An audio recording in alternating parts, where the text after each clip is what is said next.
Selamat pagi, Assalamualaikum warahmatullahi wabarakatuh. Salam sejahtera bagi kita semua.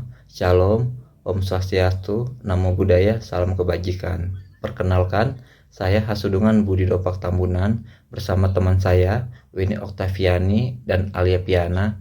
Di sini kami mahasiswa-mahasiswi Universitas Sangga Buana, jurusan Magister Manajemen Rumah Sakit.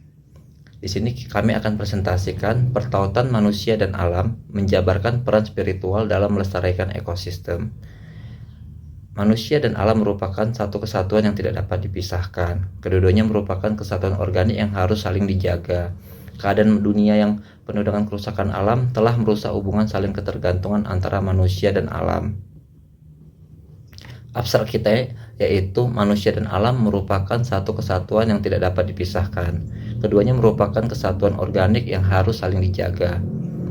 Daisaku Ikeda menegaskan, keadaan dunia yang penuh dengan kerusakan alam telah merusak hubungan saling ketergantungan antara manusia dan alam. Rusaknya alam akibat ketidaksadaran manusia terhadap pelestarian alam dan pandangan hierarkis yang menempatkan manusia sebagai makhluk ciptaan yang tertinggi dan termulia di antara segala yang ada di alam, merupakan sebuah peringatan penting yang patut menyadarkan manusia kembali akan tanggung jawab mereka untuk menjaga dan memelihara alam. Seperti yang dikatakan Paus Fransiskus dalam enslik Laudato Si, ia menekankan pertobatan ekologis yang harus dijiwai dengan spiritualitas ekologis yang berakar pada iman kepada Kristus, sebagaimana diwartakan melalui Injil. Dalam konteks ini, konversi ekologis dapat dipahami sebagai proses berbagi seluruh hasil perjumpaan manusia dengan Kristus dan dengan lingkungan sekitar. Salah satu hasil dari perjumpaan ini harus diwujudkan dalam kaitannya dengan alam semesta, yaitu keadilan lingkungan. Kerusakan alam sebagai peringatan. Yang pertama, ketidaksadaran manusia. Rusaknya alam akibat ketidaksadaran manusia terhadap kelestarian alam dan pandangan hierarkis yang menempatkan manusia sebagai makhluk ciptaan tertinggi merupakan peringatan penting. Yang kedua, tanggung jawab manusia. Pertobatan ekologis yang harus dijiwai dengan spiritualitas ekologis yang berakar pada iman kepada Kristus merupakan panggilan untuk menjaga dan memelihara alam, sehingga alam dan manusia saling bekerja sama untuk melestarikan kelangsungan hidup alam semesta. Pendahuluannya, Indonesia adalah negara kaya yang terancam. Kenapa? Karena dengan kekayaan alam Indonesia itu menjadi suatu sumber alam dan keindahan alamnya. Tetapi kerusakan alam seperti polusi udara, air, illegal logging, pembakaran hutan, kerusakan terumbu karang merupakan berbagai bentuk krisis dan kerusakan alam yang disebabkan oleh tindakan masyarakat. Peringatannya yaitu melalui Greenpeace menyatakan bahwa Indonesia layak mendapat tempat dalam Guinness Book of World Record sebagai negara penghancur hutan tercepat di dunia. Apalagi kita tahu bahwa Kalimantan adalah paru-paru dunia. Metode penelitian ini akan membahas isu lingkungan dengan mengkaji cara pandang terhadap alam semesta dan membentuk paradigma baru mengenai hubungan antara seluruh ciptaan holistik dengan menggunakan pemikiran Daisaku Ikeda dan ajaran Gereja Katolik. Metode yang digunakan adalah penelitian kepustakaan, library research, yang dilakukan dengan cara membaca, menganalisis, dan mencatat literatur atau bahan bacaan yang relevan dengan topik yang dibahas. Hasil dari penelitian ini kemudian disaring dan disusun dalam rangka pemikiran teoritis. Hasil dan pembahasan, mencari solusi melalui transformasi diri. Yang pertama, Daisuke Ikeda. Beliau adalah tokoh Buddhisme Jepang yang menyaksikan penderitaan akibat Perang Dunia Kedua, mendorong untuk memperjuangkan kedamaian dan kelestarian lingkungan. Yang kedua, revolusi batin.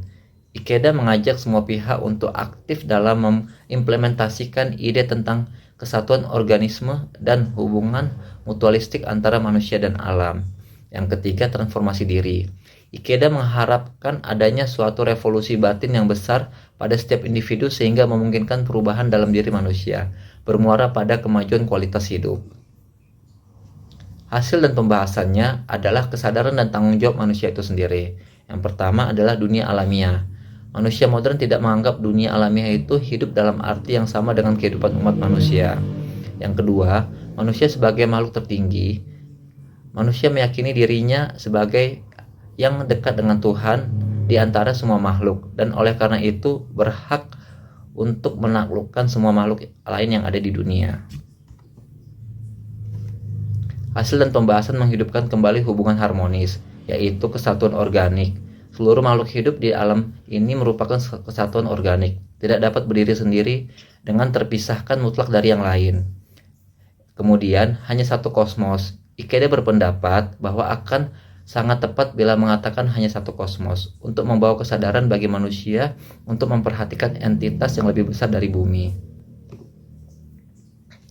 Hasil dan pembahasannya adalah pengobatan ekologis, jalan menuju keadilan lingkungan, yaitu yang pertama transformasi diri, pergeseran tendensi antroposentris ke arah biosentris. Yang kedua, spiritualitas ekologis, berakar pada iman Kristus. Yang ketiga, keadilan lingkungan, kesadaran kolektif untuk memperjuangkan keadilan ekologis. Hasil dan pengembangannya adalah langkah konkret untuk melanggengkan kembali relasi harmonis. Yang pertama, perubahan gaya hidup. Menghentikan kebisingan, kecemasan, tingginya kesibukan, sikap tergesa-gesa, individualis, dan tidak memedulikan lingkungan sekitar. Yang kedua, gerakan peduli lingkungan. Gerakan 3R, reuse atau menggunakan kembali, reduce atau mengurangi, recycle atau daur ulang. Kemudian yang ketiga adalah kerjasama universal, menjalin kerjasama yang terintegrasi dan kontinuitas khusus gereja dalam gerakan peduli lingkungan hidup. Kesimpulannya, Daisaku Ikeda adalah seorang tokoh Buddhisme yang berjuang untuk perdamaian dunia dan pelestarian lingkungan. Ia menekankan bahwa manusia dan alam adalah satu kesatuan yang tak terpisahkan, dan kerusakan alam disebabkan oleh ketidakpedulian serta ekologis manusia. Ikeda juga menyerukan pertobatan ekologis, yaitu perubahan gaya hidup, paradigma manusia dengan alam, serta upaya aktif menjaga lingkungan. Kemudian, pandangan Ikeda juga sejalan dengan ajaran Katolik, yang juga menekankan tanggung jawab terhadap alam dan keadilan ekologis. Paus Fransiskus melalui ensiklik Laudato Si menegaskan perlunya menjaga lingkungan sebagai tugas moral. Gereja Katolik di Indonesia juga mendorong partisipasi umat dalam melindungi ciptaan melalui nota pastoral. Kemudian, yang kedua, pandangan baik dari Ikeda maupun gereja menekankan pertobatan ekologis, tanggung jawab serta perubahan dalam menjaga lingkungan dan tindakan nyata untuk melindungi alam demi mencapai keselarasan dan keharmonisan dunia. Sekian presentasi dari kami. Mohon maaf jika ada yang salah.